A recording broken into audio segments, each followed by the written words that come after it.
From this to this.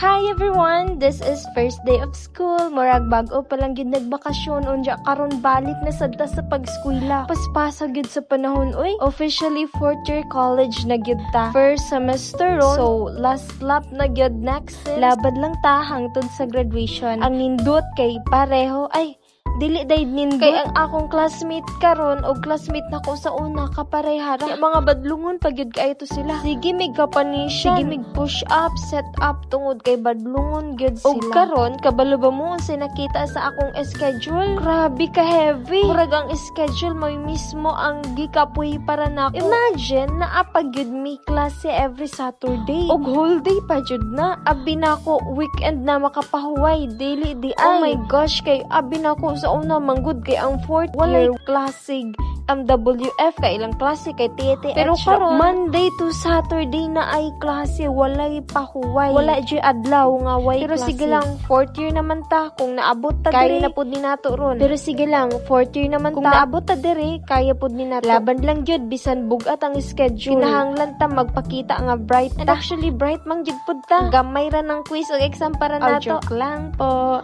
Okay balugid mo lahi ra gid sa feeling basta fourth year graduating na gyud ta. Yes, uy graduating gyud ta ato jud ang paningkamutan nga makasurvive ta until the end. Kay indot baya pod paminawon nga sa inyong manag-igsuon kamutanan nakahuman og college. Og karon bisag whole day pa na among klase bisag wala na may pahuway. Eskwela lang gihapon ta kay ing ana man jud. Pero sige lang last year naman diri sa atong pag-eskwela. Sunod year na pod manginabuhi na gyud tag tinud. Og sa karong semester ang atong goal kay simple ra maka-survive, maka-learn, ug makadungog og congratulations in graduation. Hinahinay lang makaya ra gyud ni nato, makabot ra gyud nato ang atong pangandoy. Ug mao ra to. See you sa next vlog.